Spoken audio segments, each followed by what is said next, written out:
اللعين الرجيم بسم الله الرحمن الرحيم رب اشرح لي صدري ويسر لي أمري واحلل عقدة من لساني يفقه قولي اللهم عجل لوليك الفرج والعافية والنصر واجعلنا من أعوانه وأنصاره۔ امام زمانہ عجل اللہ تعالی فرجہ الشریف کے ظہور اور حضرت کی سلامتی کے لیے بآواز بلند صلوات ہدیہ فرمائیں۔ اللہم صلی علی محمد وآل محمد محمد وآل محمد وعجل فرجہم۔ ابھی تک ہمارے جو دروس گزرے، آپ حضرات کے ساتھ جو جلسات گزرے، اس میں خداوند متعال کی معرفت کے حوالے سے مختلف حصوں پہ گفتگو ہوئی۔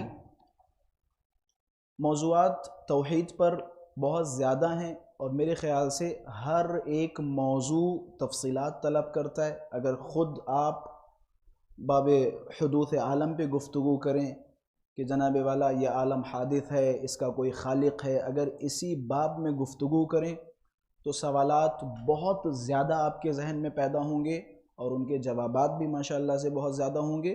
اور میرے خیال سے اگر روایات و احادیث یہ تمام چیزیں جمع کی جائیں تو خود ایک موضوع 10 اور 20 جلسات طلب کرتا ہے۔ یہی وجہ ہے حوزات میں جب اس کی تخصصی بحث ہوتی ہے تو ایک موضوع، جو موضوع میں نے ایک دن میں 20 منٹ میں ختم کیا، یہ ایک موضوع کبھی کبھی مہینوں تک چلتا ہے۔ اسی طرح مثال کے طور پہ کل جو گفتگو ہوئی اسماء و صفات کے حوالے سے، کل یا ظاہراً ہمارے پرسوں کے درس میں اسماء و صفات کے حوالے سے جو صفات ہم نے آپ حضرات کے سامنے بیان کی، صفات ثبوتیہ و سلبیہ، اسی طرح سے صفات فعلی و صفات ذاتی، اسی طرح صفات کی اور بھی بہت ساری قسمیں ہیں، صفات اضافی اور نمید و نم صفات یہ اور وہ۔ تو میرے خیال سے ہر ایک موضوع، اس میں بھی صفات ثبوتی کی مثال کے طور پہ اللہ کا حی ہونا ضروری ہے، اللہ کا نمید و نم قادر ہونا ضروری ہے، اللہ کا حاکم ہونا ضروری ہے، مالکیت، یہ ساری چیزیں، ان میں سے جو چیزیں جو صفات بیان کی گئی، خود ایک صفت پہ گھنٹوں اور میرے خیال سے مہینوں درکار ہیں بحث کرنے کے لیے۔ لیکن کیونکہ ہمارا جلسہ 10 یا 12 دنوں پہ مشتمل ہے اور ظاہر سی بات ہے اہل بیت علیہم السلام کا ایک ہنر یہ تھا، اہل بیت علیہم السلام نے فرمایا امرنا ان نتکلم الناس بقدر عقولہم، ہمیں حکم یہ دیا گیا ہے کہ ہم لوگوں سے ان کی عقلوں کے مطابق گفتگو کریں۔ مجھے یقین ہے ماشاءاللہ سے وہ لوگ جو میرے سامنے ابھی تشریف فرما ہیں، آپ لوگوں میں سے بہت سارے میری نظر میں اس سے بہت زیادہ اہلیت رکھتے ہیں کہ آپ کے سامنے یہ گفتگو کی جائے۔ ماشاءاللہ سے آپ لوگوں نے روایتیں بھی دیکھیں اور توحید پہ بہت سارے درس بھی لیے، لیکن میں جو اگر تھوڑا ہلکا ہاتھ رکھ کے بیان کر رہا ہوں تو کیونکہ میرا ہدف صرف و صرف آپ نہیں ہے، میرا ہدف وہ لوگ بھی ہیں جو سوشل میڈیا کے ذریعے سے گھروں پہ بیٹھ کے سن رہے ہیں یا اسی طرح آئندہ سوشل میڈیا کے پلیٹ فارم کے ذریعے جن تک یہ گفتگو پہنچے گی۔ ظاہر سی بات ہے سب کی عقلیں ایک جیسی نہیں ہوتی، یہی وجہ ہے کہ میں ان میں سوال و جواب انکلوڈ نہیں کر رہا تھا اس درس میں جو ہمارے بعد میں ہو رہے تھے، کیونکہ ماشاءاللہ سے آپ لوگوں کے سوالات بہت اعلیٰ قسم کے ہوتے ہیں، بہت ہائی لیول کے ہوتے ہیں، جو اگر عوام کے درمیان جائے تو ممکن ہے بہت سارے لوگ کہ جن کا توحید پہ اتنا زیادہ کنٹرول نہیں ہے، توحید پہ اتنا زیادہ علم نہیں رکھتے، وہ خامخواہ کی مشکلات کا شکار ہوں گے۔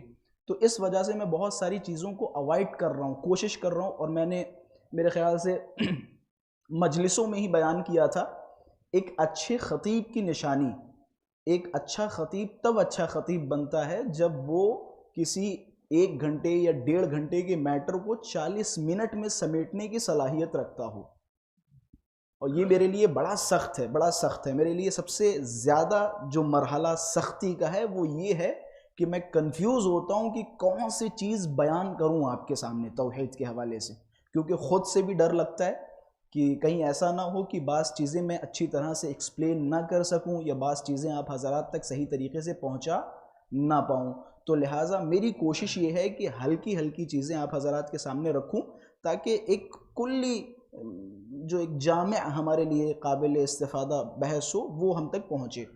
میں نے ابھی تک جو گفتگو کی اس پوری گفتگو پر 2 یا 3 دن کے جلسات، ان جلسات میں جو ہم نے گفتگو کی انہیں ہم ایک حدیث کے پہلو سے بھی اگر دیکھیں تو شاید ایک اچھا نتیجہ اور وہ چیزیں جو ہم نے پہلے دیکھی ہیں ان کے اوپر ایک مہر اور تائید ہو جائے گی۔ سوال کے ذریعے سے میں اصول کافی کی ضوء میں کچھ سوالات کروں گا، سوالات کے ہی جواب اہل بیت علیہم الصلوۃ والسلام کی فرمائشات سے دوں گا۔ ظاہر سی بات ہے ہم نے گفتگو کی کہ بھائی اللہ کو آپ کسی صفت سے متصف نہیں کر سکتے، یعنی انہی صفات سے اللہ کو متصف کر سکتے ہیں جو صفات خود اللہ نے بیان کی۔ اللہ نے جو کہا وہی صفات کے ذریعے سے اللہ کو یاد کریں گے، ہم اپنی طرف سے اسے صفات نہیں دے سکتے۔ اسی طرح ایک سوال آتا ہے، اب ظاہر سی بات ہے میں نے ایک حدیث سنائی تھی، جو انسان ظاہراً 5ویں امام یا 6 امام سے روایت ہے، جو انسان اسم کی پرستش کرے، اسم کی عبادت کرے، آپ کے ذہن میں یہ ہو کہ ہم اللہ، یہ جو نام ہے اللہ، ہم اس کے لیے عبادت کر رہے ہیں، تو مولانا نے فرمایا یہ کون ہے؟ کافر ہے۔ جو صرف نام کی عبادت کرے وہ کافر ہے، کیونکہ یہ نام در حقیقت اس ذات کو پہچاننے کے لیے ہمارے لیے رکھا گیا ہے کہ ہم اس نام کے ذریعے اس ذات کو پہچانیں، ہمیں سمجھانے کے لیے یہ نام ہمیں دیا گیا ہے۔ لیکن اگر آپ کے ذہن میں یہ ہو کہ ہم جو عبادتیں کر رہے ہیں وہ اسی نام کی عبادت کر رہے ہیں تو مولانا نے فرمایا وہ کافر ہے۔ یا اسی طرح اگر کوئی انسان نام اور اس ذات کو دونوں کو ملا کے عبادت کر رہا ہے، یہ کہہ رہا ہے کہ بھائی اللہ اور جو ذات ہے، اسم اور مسمى، ایک ہوتا ہے اسم، ایک ہوتا ہے مسمى۔ مثال کے طور پہ زیغم اسم ہے، میری ذات مسمى ہے، یعنی جس کے لیے یہ نام رکھا گیا۔ اگر کوئی انسان صرف و صرف اسم کی عبادت کرے، نام کی عبادت کرے، وہ کافر ہے۔ اگر کوئی انسان اسم و مسمى دونوں کی عبادت کرے تو وہ کیا ہوا؟ مشرک۔ یعنی ایک پاور کے ساتھ تم اسے بھی پاور سمجھ رہے ہو، نام کو بھی پاور سمجھ رہے ہو، نام کو بھی سپر پاور سمجھ رہے ہو، تو یہ کون ہوا؟ مشرک، یعنی تم نے خدا کے ساتھ کسی کو شریک قرار دیا۔ جی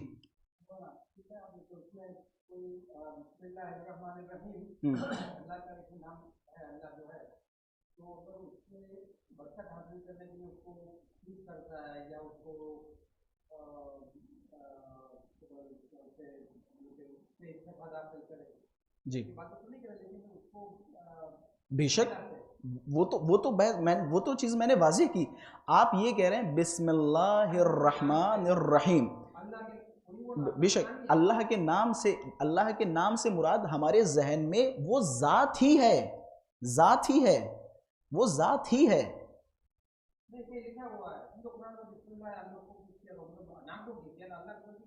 نام کو کس کیا، لیکن در حقیقت ذہن میں وہ پاور اللہ کی ذات ہے۔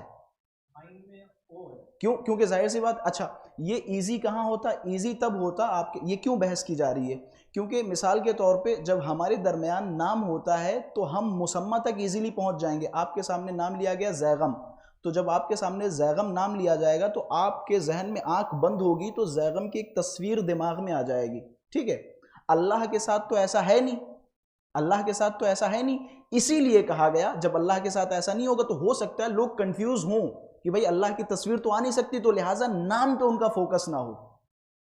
ہمارے آپ کے درمیان فوراً مسمى ذہن میں آ جاتا ہے، زیغم آپ نے نام لیا، زیغم کی تصویر فوراً ذہن میں آ جاتی ہے، لیکن اللہ کی اگر آپ تصویر ذہن میں لے کے آئیں پھر تو آپ مشبہ ہو جائیں گے، یعنی اللہ کی شکل و صورت کے قائل ہو جائیں گے، اللہ کو کسی چیز سے آپ تشبیہ دے رہے ہوں گے، کوئی اللہ کی شکل و صورت کریٹ کر رہے ہوں گے، تو اس لیے یہاں تو یہ مسئلہ حساس ہے۔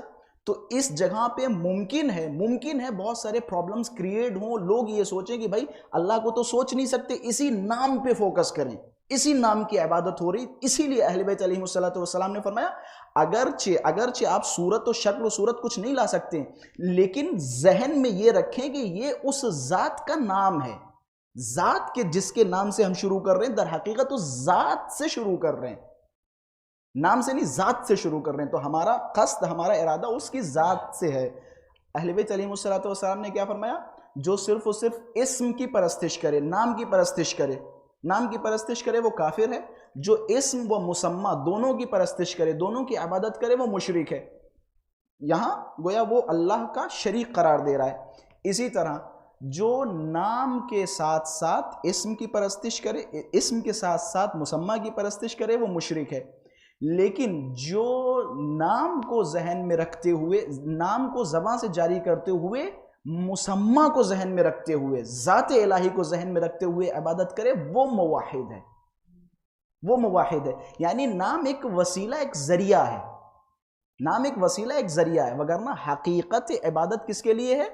خداوند متعال کے لیے۔ اچھا، ایسی صورت میں ممکن کیا بلکہ ہوتا ہے، ایسی صورت میں سوال کیا جاتا ہے قبلہ یہ جو ہم کہتے ہیں کہ اللہ کیا ہے، مثال کے طور پہ کوئی جوان سوال کرتا ہے اللہ کیا ہے، اب ظاہر سی بات ہے کوئی شکل و صورت تو اس کی ذہن میں لا نہیں سکتے، کوئی تصویر تو اس کی بنا نہیں سکتے، کیونکہ چیزوں آپ کے سامنے کسی چیز کا نام لیا جائے، میں کہوں پانی، آپ کے ذہن میں کچھ آیا؟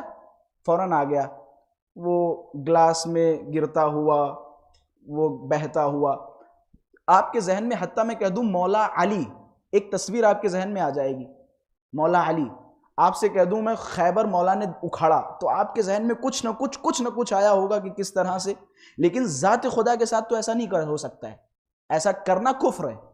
اگر آپ کے ذہن میں کوئی تصویر آپ بنا رہے ہیں، کریٹ کر رہے ہیں، یہ تصویر بھی در حقیقت ہمارے دماغ کا کمال ہوتا ہے، یہ ہم کریٹ کرتے ہیں، جو کریٹ ہو جائے وہ خدا نہیں ہو سکتا ہے، جو آپ کے ذہن میں کریٹ ہو جائے وہ خدا نہیں ہو سکتا ہے۔ پھر ایسے مقامات پہ کیا ہوتا ہے؟ ایسے مقامات پہ لوگ کہتے ہیں بھائی اللہ ایک چیز ہے، اللہ ایک چیز ہے۔ کیا یہ کہنا صحیح ہے کہ اللہ ایک چیز ہے؟ اس پہ معصومین علیہم السلام کے کیا نظریات ہیں، اس کی طرف دیکھیں۔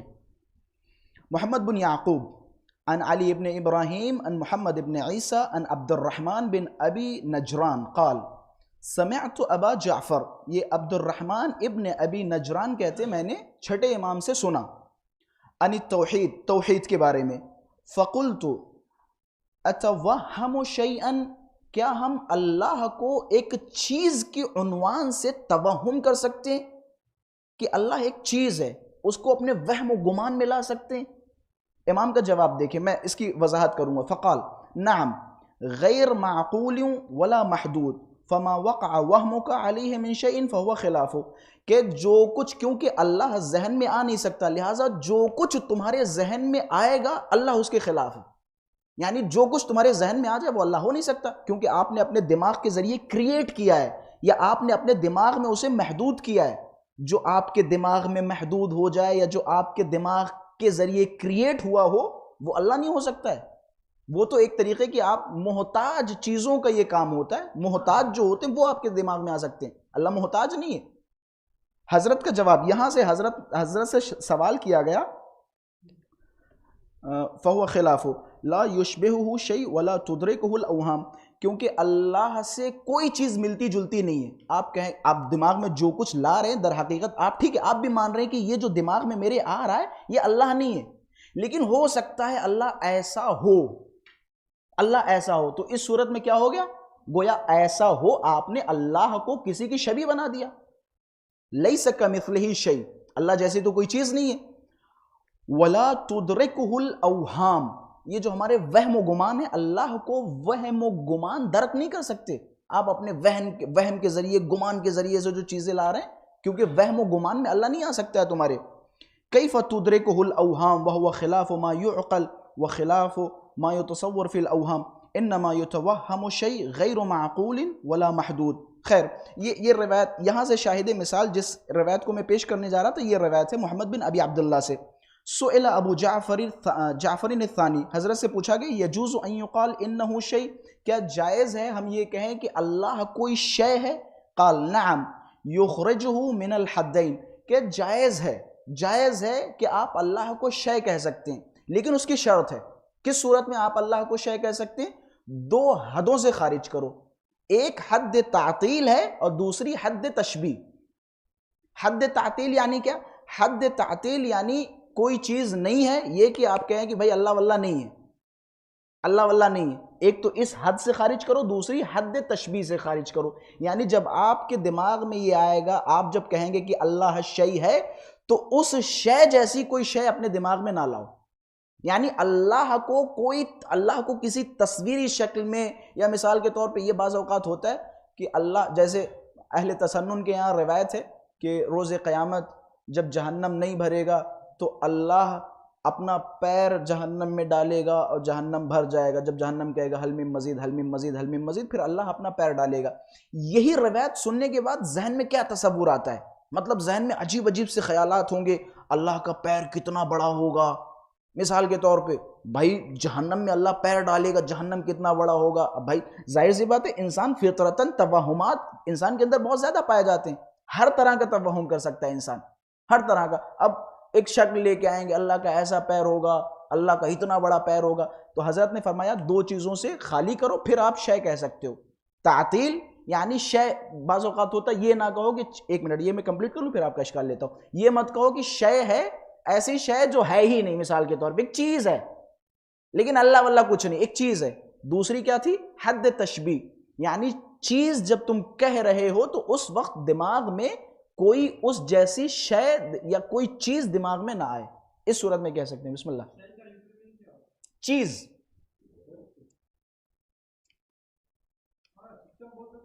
جی، سسٹم کے لیے بھی یہی ہے، حد تعطیل اور حد تشبیہ سے. سسٹم جب کہیں گے اللہ ایک سسٹم ہے، مثال کے طور پہ جب ہم سسٹم کہیں گے تو سسٹم کہتے ہوئے آپ کے دماغ میں کوئی تصور نہ آئے، جو تصور آئے اللہ اس کے خلاف ہے.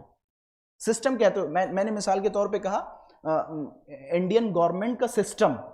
جب میں نے سسٹم کہا تو آپ کے دماغ میں کیا آیا؟ بھائی کچھ تو سسٹم میں آیا ہوگا. سسٹم میں آپ کے پولیس بھی آئے گی، آرمی بھی آئے گی، ملٹری بھی آئے گی، یہ ساری چیزیں سسٹم میں آئیں گی. یا خود پھر آپ کے ذہن میں آئے گا کہ کوئی اس سسٹم کا سب سے بڑا مالک بھی ہوگا. مثال کے طور پہ مودی جی کا بھی تصور آئے گا، پریزیڈنٹ آف انڈیا کا، اور نمی دونم. یہ ساری چیزیں آپ کے دماغ میں آئیں گی، ذہن میں آئیں گی. اللہ کو جب آپ سسٹم کہیں گے تو سسٹم میں آپ کے ذہن میں یہ چیزیں نہیں آنی چاہیے. مطلب جس طریقے سے سسٹم میں ہم نے ہوا، سسٹم کا جیسے لفظ آیا تو ہم نے یہ بھی سوچا کہ جو سب سے بڑا ہوگا وہ کسی کو جس وقت فون کرتا ہوگا اور وہ اس کے آرڈر کو فالو کرے گا. مطلب ہر طرح کی چیز میں خیالات پیش کر رہا ہوں. ہر آدمی کے خیالات الگ الگ ہوتے ہیں، نالج کے حساب سے ہوتے ہیں. یہ جو خیالات آ رہے ہیں کہ سسٹم کی ایک تصویر تو ہے نا ذہن میں، سسٹم کی ایک تصویر تو ہے ذہن میں، وہ تصویر نہ آئے. واضح؟ جی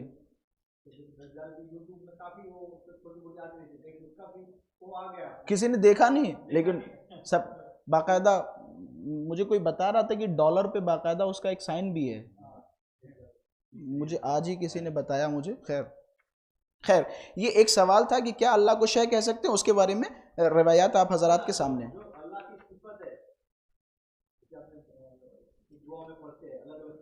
جی جی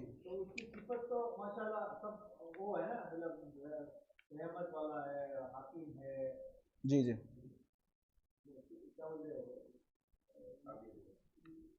صحیح، منتقم ہے، انتقام لینے.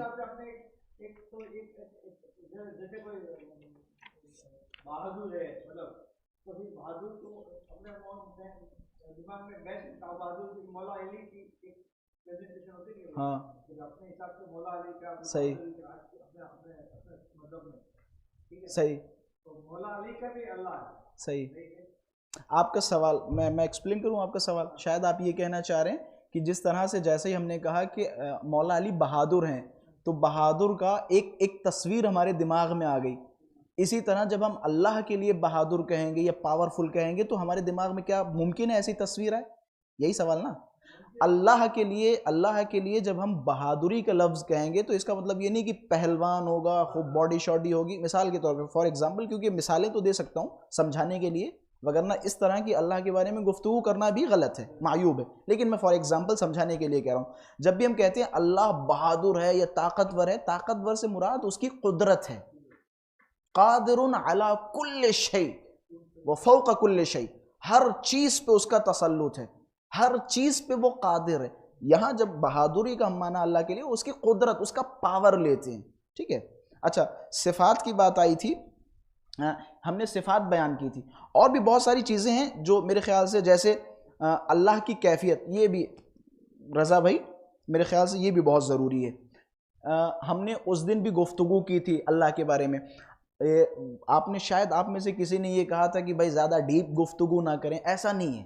ڈیپ گفتگو سے منع نہیں کیا گیا ہے، منع کیا گیا ہے اللہ کی کیفیت کے بارے میں گفتگو، کیفیت کے بارے میں، اللہ کی ذات کے بارے میں، مثال کے طور پر نہیں، کیفیت کے بارے میں، کیف یعنی کیسا ہوگا، لکنگ کیسی ہوگی، کیسا دکھتا ہوگا، کیا اس کے ہاتھ ہوں گے، کیا اس کے پیر ہوں گے، کیا وہ ایک مثال کے طور پہ ایک نور ہوگا، مطلب ہر طرح کے سوالات ہیں۔ روایات میں اگر منع کیا گیا ہے تو کیفیت کے بارے میں گفتگو سے منع کیا گیا ہے، وگرنہ توحید پہ آپ خوب انٹر ہوں، گھسیں، سب چیز پڑھیں اور روایات معصومین علیہ السلام دیکھیں، سوالات کریں، جتنے ہو سکے سوالات کریں، اس سے نہیں روکا گیا ہے، کیفیت کے بارے میں گفتگو سے روکا گیا ہے کہ اللہ کی شکل و صورت، ظاہر ہے انسان کے دماغ میں ابھی رسول اللہ کا نام لیجئے تو رسول اللہ کی تصویریں آپ کے دماغ، غدیر کا نام لیجئے، غدیر کا پورا منظر ماشاءاللہ سے شیعوں کے دماغ میں آ جائے گا کہ ہاں بھائی ایسے کجاوے اتارے گئے ہوں گے، یہ ہوا ہوگا،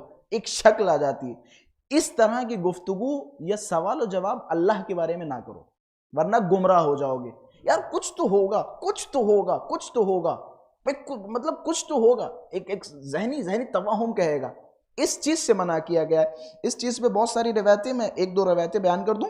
امام نے فرمایا قال ابو جعفر، یہ اصول کافی، باب النہی عن الکلام فی الکیفیہ، یعنی اللہ کی کیفیت پر کلام کرنے سے منع کیا گیا ہے، اس بارے میں یہ باب، اس میں کی پہلی روایت یہ ہے، حضرت فرماتے تکلموا فی خلق اللہ ولا تتکلموا فی اللہ، کہ اللہ کی مخلوقات کے بارے میں بات چیت کرو، اللہ کی مخلوقات جو اللہ نے کریٹ کیا ہے اس کے بارے میں بات چیت کرو۔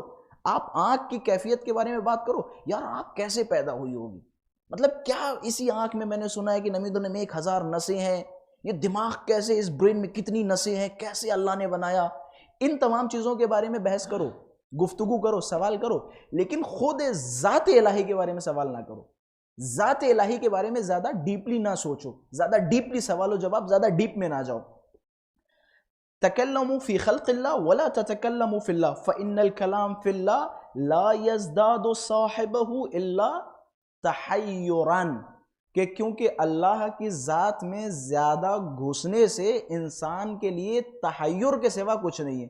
تحیر یعنی کشمکش، بغیر جواب، مطلب ایک وادی میں جا کے کہیں انسان جب پھنس جاتا ہے، اس کو پتہ نہیں ہوتا ادھر جاؤں یا ادھر جاؤں یا ادھر جاؤں یا ادھر جاؤں، مولا نے فرمایا نہیں تو تم اس چیز کے شکار ہو جاؤ گے۔ یہ بھی مولا کے بڑے نورانی جملات ہیں اور حقیقت میں مبنی ہیں، اور یہ چیز جو موحد ہیں، جو بھی خدا پرست ہیں، جتنے بھی مذہب ہیں، آپ چاہے ہندوز کو لے لو، کرسچن کو لے، کوئی بھی مذہب ہو، کوئی بھی دین ہو، کوئی بھی دھرم ہو، ہر دھرم کے جو توحید کا قائل ہے، جو اکتا پرستی کا قائل ہے، جو ایک سپر پاور کا قائل ہے، اس کا یہ ماننا ہے کہ اگر اس کی ذات کے بارے میں، اس کی پرسنالٹی کے بارے میں آپ گفتگو کریں گے تو متحیر ہو جائیں گے۔ پھر ایک عام آدمی اور اللہ میں فرق کیا رہ جائے گا؟ جو اتنا بڑا سپر پاور ہے تو ظاہر سی بات ہے اس کی ہر چیز یونیک ہوگی، ہر چیز یونیک ہوگی۔ اگر مثال کے طور پہ آپ کے ذہن میں آ جائے، تصور میں آ جائے، تو اسی لیے کہتے ہیں نا کہ اللہ مجرد ہے۔ اللہ مجرد یعنی کیا؟ ایک ہوتا ہے مجرد، ایک ہوتا ہے جوہر، دو چیزوں پہ گفتگو ہوتی ہے، مجرد یا مادہ۔ ہر شے مادہ ہے خدا کے سوا، خدا مجرد ہے۔ مجرد کسے کہتے ہیں؟ مجرد یعنی از ہیچ، یعنی کسی چیز سے اللہ نہیں بنا ہے، اسے کہتے ہیں مجرد۔ بعض لوگ کہتے ہیں بھائی روح مجرد ہے، کہتے نہیں روح مجرد، روح مجرد نہیں ہے، روح مجرد نہیں۔ کیوں روح کیوں مجرد نہیں ہے؟ روح ایک مکان کی محتاج ہے، روح میرے جسم میں ہے، روح کو جسم کی ضرورت ہے، اللہ کو کسی جسم کی ضرورت نہیں ہے۔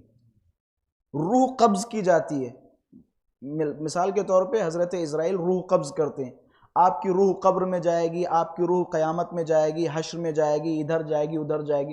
روح مکان کی محتاج ہے، زمان کی محتاج ہے، اللہ زمان و مکان کا محتاج نہیں ہے۔ تو روح کیا ہے؟ مجرد نہیں ہے۔ یہ بعض فلسفی نظریات ہیں کہ جن کی اہل بیت علیہ السلام نے تردید کی ہے۔ روح کے بارے میں حضرت نے فرمایا جسم لطیف، ایک لطیف جسم ہے، ایک لطیف جسم ہے۔ ہوا کیا ہے؟ ہوا آ رہی ہے، ہوا کیا ہے؟ ہوا بھی مجرد نہیں ہے۔ کیوں مجرد نہیں ہے؟ ظاہر سی بات ہے، آواز ہے اس میں، آواز ہے. پھر آپ بائک پہ چلے مثال کے طور پہ، آپ اپنے فیس پہ محسوس کریں گے، محسوس کر رہے نہیں، آپ کی تیز ہوا چلتی ہے تو آپ کے گال پہ لگتی ہے، لگتی ہے، تو یہ مجرد نہیں ہوا. تو مجرد صرف اور صرف ذات خدا. خلاصہ یہ ایک باب ہے، اللہ کے سوا کچھ بھی مجرد نہیں، سب مادہ ہے، صرف اللہ کی ذات ہے جو مجرد ہے، جو ہیچ سے بنی ہے. بلکہ یہ مجرد مطلب کیا کہیں گے انگلش میں مجرد؟ نہیں فیلنگ نہیں، نہیں. مجرد کے میں ایسے سمجھاؤں گا، مجرد کے مقابلے میں جیسے جھوٹ کے مقابلے میں کیا آتا ہے؟ سچ. مجرد کے مقابلے میں آتا ہے مادہ. مادہ مطلب تھنگز، میٹل، احسن، میٹل، تھنگز، چیز. مطلب اللہ کسی چیز سے نہیں بنا ہے، اللہ کوئی چیز نہیں ہے.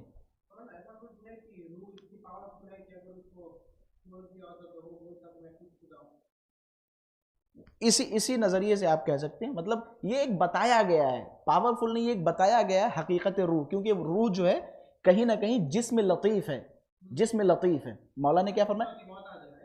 جی نہیں، جسم لطیف سے مراد یہ ہے، آپ مجرد روح کو، میں نے ابھی کہا نا مجرد روح کو نہیں کہہ سکتے جسم لطیف. کیوں جسم لطیف؟ جسم کسے کہتے ہیں یا میٹل کسے کہتے ہیں؟ میٹل کہتے ہیں یا تو کوئی چیز ہو یا وہ چیز کسی چیز کی محتاج ہو، وہ میٹل. ہر وہ چیز جو کسی چیز کی محتاج ہو وہ میٹل. مثال کے طور پہ روح کیا کسی چیز کی محتاج نہیں؟ جسم کی. میری روح مثال کے طور پہ میری جسم سے نکال لی جائے تو نتھنگ، کچھ نہیں. مطلب میری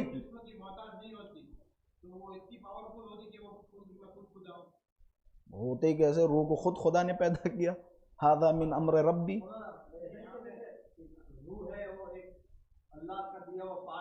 اب ظاہر ہے روح بھی تو اللہ نے خلق کی نا. بھائی قرآن کی آیت کیا ہے؟ من امر ربی. اب جیسے روح کے بارے میں جو فلسوف گفتگو کرتے ہیں، کہتے دس از اے پارٹ آف گاڈ. جو آپ فلسوف کی بیانات دیکھیں گے تو کہا جاتا ہے پارٹ آف گاڈ، یعنی گاڈ کا ایک حصہ ہے. خود اللہ نے بھی اس چیز کی طرف اشارہ کیا ہے، روحم من امرنا، یعنی میرے امر. امر یہاں پہ مراد بعض لوگ لیتے ہیں امر سے مراد یہ ہے کہ اللہ کی اپنی ذات سے ہے. اسی سے لوگ وہ وحدت الوجود وغیرہ بھی ثابت کرتے ہیں، جو کہ ہمارا جو روایی نظریہ اہل بیت علیہم السلام کے نظریے کے حساب سے غلط ہے. روح کو اللہ نے کریٹ کیا، دیٹس اٹ. جس طریقے سے دوسری چیزوں کو کریٹ کیا. آپ کہیں کہ جناب والا تعجب، یہ تو بڑی تعجب ناک چیز ہے. بھائی انسان کی باڈی تعجب ناک چیز نہیں ہے، انسان کی باڈی پہ تعجب نہیں ہوتا ہے. روح پہ اگر تعجب ہے تو انسان کی باڈی پہ بھی تعجب ہے. بھائی جس طرح سے اللہ نے وہ چیز کہ جس پہ آپ تعجب کر رہے ہیں یہ باڈی، جس طرح سے اللہ نے یہ باڈی بنائی، اسی طریقے سے روح بھی اللہ نے بنائی ہے. اب یہ کہ بھائی وہ اگر باڈی میں نہ ہوتی تو وہ گاڈ والے پاورز رکھتی، ایسا نہیں ہے. روح محتاج ہے، روح محتاج ہے. روح کھینچ لو ختم، محتاج ہے، ہر لحاظ سے محتاج ہے روح. واضح؟ اچھا یہ ایک باب تھا کہ آپ اللہ کی کیفیت کے بارے میں گفتگو نہیں کر سکتے. اب میں نے کیونکہ کل کا درس میرے خیال سے صفات کے اوپر تھا تو صفات کے لیے میں یہ بیان کر دوں. میں نے شروع میں ایک جملہ کہا تھا، آپ اللہ کو صفت اپنی طرف سے نہیں دے سکتے. یہ جو ہم صفات بیان کر رہے ہیں، قادر ہے، فلاں ہے، فلاں ہے، فلاں، یہ خود اللہ نے ہمیں بتایا ہے. وگرنہ صفت تو اسے دی جاتی ہے جو محتاج ہو. پازیٹیو جو بھی ہو، ایکس وائی زیڈ جو بھی ہو، صفت اسے دی جاتی ہے جو محتاج ہو. صفت بندے دیتے ہیں یا بندوں کو دی جاتی ہے. اگر تم اللہ کو صفت دے رہے ہو تو معاذ اللہ محتاج ہے. اللہ خود اپنے آپ کو چاہتا ہے کہ ان صفات سے پہچنوائے. اللہ پہچنوا رہا ہے ان صفات کے ذریعے سے. روایت دیکھیں، میرے خیال سے زیادہ واضح ہو جائے گا روایت میں. حماد بن عثمان، خلاصہ انہوں نے امام کو ایک خط لکھا. قال كتبت على يدي عبد الملك ابن اعین الى ابی عبداللہ علیہ الصلوۃ والسلام. امام جعفر صادق علیہ الصلوۃ والسلام کے لیے خط لکھا عبد الملک ابن اعین کے ذریعے، ان سے لکھوایا امام کے لیے. ان کیا خط میں لکھا؟ امام صادق کے پاس لیٹر لکھا. لیٹر میں کیا لکھ کے بھیجا؟ ان قوما بالعراق يصفون الله بالصورة بالتخطيط فإن رأيت جعلني الله فداك أن تكتب إلي بالمذهب الصحيح من التوحید، کہ حضرت عراق میں ایک قوم ہے جو اللہ کی تصویریں بناتی ہے اور اللہ کو خط و کتابت کے ذریعے سے پیش کرتی ہے. مثال کے طور پہ ایک اللہ کا نقشہ بنا کے، یا مثال کے طور پہ بعض اوقات ہوتا ہے کہیں کہیں لائٹ ایک بنا دیتے ہیں، اللہ کو ایک نور بنا دیتے ہیں، ایکس وائی زیڈ جو بھی خط و تخطیط کے ذریعے ہوتا ہے. آپ ابھی بھی دیکھتے ہوں گے سوشل میڈیا پہ کبھی کبھی ایک پاور، ایک لائٹ بنا دی، اللہ کو ریپرزینٹ کرتے ہیں، ایک پاور کے ذریعے سے ریپرزینٹ کرتے ہیں. جیسے کوئی کلپ وغیرہ نہیں ہوتی ہے، جب کوئی مولانا مثال کے طور پہ کلپ میں بیان کر رہا ہے، جب اس نے لفظ قرآن کہا تو سائیڈ میں قرآن آ گئی. جب امام کا تذکرہ کرنا ہوا، مولا علی نے فلاں یہودی سے کہا تو مولا علی کی ایک تصویر آ گئی سامنے، سر پہ یا چہرے پہ نور لگا ہوا. اسی طرح جب وہ اللہ کا نام لیتا ہے تو ایک سامنے ایک پاور آ جاتا ہے، ایک لائٹ آ جاتی ہے. یہ بھی ایک طرح کی خط و تخطیط ہے، خط و تخطیط ہے. دیکھیں کیا جواب ہے کہ عراق میں لوگ اللہ کو صورت یا خط و تخطیط میں محدود کرتے ہیں، بناتے ہیں اللہ کے لیے، اور انہی کے ذریعے سے اللہ کو صفت، اور کہتے ہیں کہ بھائی یہ اللہ ہے، یہ اللہ کی طرف متصف کرتے ہیں ان چیزوں کو کہ جعلنی اللہ فداک، ہماری جانیں آپ پہ قربان ہو مولا. آپ ایک صحیح مذہب بتا دیجئے، ایک صحیح راستہ بتا دیجئے کہ ہم کون سے راستے کو اپنائیں. فکتب الی، حضرت نے میری طرف لیٹر لکھا، جواب دیا. سألت رحمک اللہ عن التوحید، اللہ نے امام نے دعا دی کہ اللہ تمہیں سلامت رکھے اور اللہ تم پہ رحمت نازل فرمائے، تم نے توحید کے بارے میں سوال کیا. وما ذهب الیہ من قبلک فتعال اللہ الذی لیس کمثلہ شیء، کہ اللہ اس سے کہیں زیادہ بلند و بالا ہے جو یہ لوگ کر رہے ہیں. لیس کمثلہ شیء، اللہ کی طرح کوئی چیز ہی نہیں ہے کہ جس چیز کے ذریعے سے اللہ کو ریپرزینٹ کریں، کوئی چیز نہیں ہے جس چیز کے ذریعے سے آپ اللہ کو سمجھائیں. وہو السمیع البصیر، وہ سمیع ہے، سننے والا ہے، دیکھنے والا ہے. تعالی عما یصفہ الواصفون المشبہون اللہ بخلقہ المفترون علی اللہ، کہتے ہیں تعال یعنی بعید ہے اللہ سے جو کچھ یہ صفتیں دینے والے، یعنی صفتیں دینے والے جن صفات کے ذریعے سے اللہ کو متصف کر رہے ہیں، اپنے آپ صفتیں دے رہے ہیں، اللہ اس سے کہیں بلند و بالا ہے. مثال کے طور پہ ایک صفت ہم کہتے ہیں، آپ سے اگر میں پوچھوں اللہ اکبر، اس کا ترجمہ کیا ہے؟ اللہ بہت بڑا ہے. جس سے بھی پوچھو اس کے ذہن میں یہ ترجمہ آئے گا. اگر غور کریں توحید کے باب سے اگر دیکھیں تو یہ غلط لفظ ہے. اللہ بہت بڑا یا اللہ سب سے بڑا، اللہ سب سے بڑا، یہ غلط جملہ ہے. یہ ایک طرح کا شرک ہے، ایک طرح کا. اگرچہ ہم جب اس کا ترجمہ کرتے ہیں تو ہمارے ذہن میں شرک نہیں ہوتا ہے، ہم ایک پازیٹیو وے سے ہی ترجمہ کرتے ہیں، لیکن اس لفظ میں شرک پایا جاتا ہے. سب سے بڑا یعنی کیا؟ یعنی اور بھی اللہ ہیں، ان میں سب سے بڑا ہے. سب سے بڑا یعنی آپ کسی سے اللہ کا مقابلہ کر رہے ہیں. آپ کو یاد ہے، میرے ذہن میں ابھی فوراً کلک ہوا، آپ کو یاد ہے امام حسن و معاویہ کا میں نے مناظرہ سنایا تھا، امام حسن و معاویہ کے درمیان گفتگو سنائی تھی. معاویہ نے کہا یا حسن انا خیر من، میں آپ سے بہتر ہوں. امام نے کیا جواب دیا تھا؟ اگر امام یہ کہتے کہ نہیں میں تجھ سے بہتر ہوں تو اس کا مطلب کیا ہوتا؟ مطلب تیرے اندر بھی اچھائی ہیں، میرے اندر بھی اچھائی ہیں، لیکن میری اچھائی تجھ سے زیادہ ہیں، لہٰذا میں تجھ سے بہتر ہوں. مولا نے یہ نہیں فرمایا. مولا نے کیا فرمایا؟ نعوذ باللہ یا اعوذ باللہ ان اقول انا خیر من، کہ میں اللہ کی پناہ چاہتا ہوں کہ مجھے یہ کہنا پڑے کہ میں تجھ سے بہتر ہوں. یعنی گویا امام بتانا یہ چاہ رہے تھے کہ میرا تیرا کوئی مقابلہ ہی نہیں ہے. اسی طرح امام صادق علیہ السلام کے پاس جب کوئی صاحب آئے تو انہوں نے اللہ اکبر کہا. مولا نے فرمایا اس کا کیا معنی ہے؟ انہوں نے فرمایا کہ اللہ بہت بڑا ہے یا اللہ سب سے بڑا ہے. مولا نے فرمایا نہیں، یہ غلط معنی ہے. کہ مولا پھر کہ یہاں پہ جو ہم کہتے ہیں اللہ اکبر، اس کا معنی یہ ہے اللہ اکبر ان یوصف، اللہ ان تمام چیزوں سے کہیں زیادہ بلند و بالا ہے کہ ہم اسے صفت دیں. اس سے کہیں زیادہ بلند و بالا ہے کہ ہم اس کو ریپرزینٹ کریں، اس کو صفت دیں، اس سے کہیں زیادہ بلند و بالا ہے.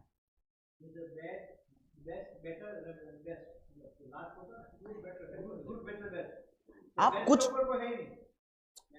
آپ نے کہا نا بیسٹ سے اوپر کوئی ہے ہی نہیں، مثال کے طور پہ کوئی ہے ہی نہیں، مطلب یہ جو کوئی کا تصور آپ لے کے آئیں یہ غلط ہے، اللہ کے ساتھ یہ کوئی کا تصور بھی نہیں لا سکتے۔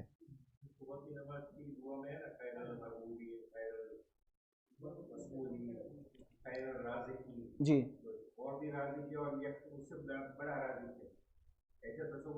ایسا تصور نہیں آنا چاہیے یہاں پہ، ظاہر یہ بھی آپ کا ایک اچھا پوائنٹ ہے۔ جی جی اچھا، یہاں پہ ایک معذرت کے ساتھ یہاں پہ یہ کہہ سکتے ہیں، یہاں پہ یہ کہہ سکتے، ظاہر سی بات ہے خیر المسئولین، سوال بہت سارے یہاں پہ ایک توجیہ ہے، سوال بہت سارے لوگوں کے سامنے کیا جاتا ہے، سوال بادشاہوں کے پاس بھی کیا جاتا ہے، سب کے پاس کیا جاتا ہے، لیکن ان کے پاس لمیٹیشنز ہیں، اللہ کے پاس لمیٹیشنز نہیں ہیں، ان کے پاس حدود ہیں، اللہ کے پاس حدود نہیں ہیں۔ جیسے وہ آپ نے دعا سنی ہوگی امام زین العابدین علیہ السلام سے، اہل سنت کتابوں میں روایت ہے کہ میرے ذہن میں وہ ان صاحب کا نام نہیں آ رہا ہے، وہ گئے ہوئے تھے، انہوں نے دیکھا خانہ کعبہ کے پاس کوئی شخص ہے جو رات میں خانہ کعبہ کے غلاف سے لپٹ کے رو رہا ہے، آوازیں بلند کر کر کے جو چلا رہا اور کہہ رہا ہے اے میرے پروردگارہ بادشاہوں کے دروازے بند ہو گئے، بادشاہوں نے پہرے دار اپنے دروازے کے سامنے بٹھا دیے، لیکن تو ایک ایسا بادشاہ ہے کہ جس کا دروازہ کبھی بند نہیں ہوتا، ہمیشہ کھلا رہتا ہے، ہم تیرے جی دو ایسا۔ تو یہ جملات دیکھیں امام کے، یہ جملات گویا آپ نے جس طریقے سے کہا خیر المسئولین، تو یہاں پہ یہ توجیہ آپ کریں گے کہ سوال سب کے سامنے ہوتے ہیں، لیکن اللہ کے سامنے جس طرح کے سوال ہوتے ہیں اس کے جیسے کسی کے پاس، یعنی ان کے پاس لمیٹیشنز ہیں، وہاں لمیٹیشنز نہیں ہیں، ان کے پاس قاعدے و قانون بہت سارے وہ ہیں، ادھر کچھ بھی نہیں ہے۔ ان کے دروازے بند ہو جاتے، اس کے دروازے بند نہیں ہوتے، ان کے دروازے پہ رات میں پہرے دار بیٹھ جاتے، اللہ کا دروازہ کھلا ہی رہتا ہے۔ یہ میننگ ہے، خلاصہ اس کا یہی ہے اس باب کا کہ بھائی اللہ کو اگر ہم صفات کے ذریعے سے یاد کر رہے ہیں، کیونکہ اللہ نے ان صفات کے ذریعے سے خود کو پہچانوایا ہے، خود اللہ نے وہ صفات دی، اس وجہ سے ہم نے صفت اللہ کو نہیں دی۔ ٹھیک ہے، وصلی اللہ علی محمد وآل محمد وعجل فرجہم۔ اب اور بھی مزید سوالات ہیں تو انشاءاللہ حاضر ہوں۔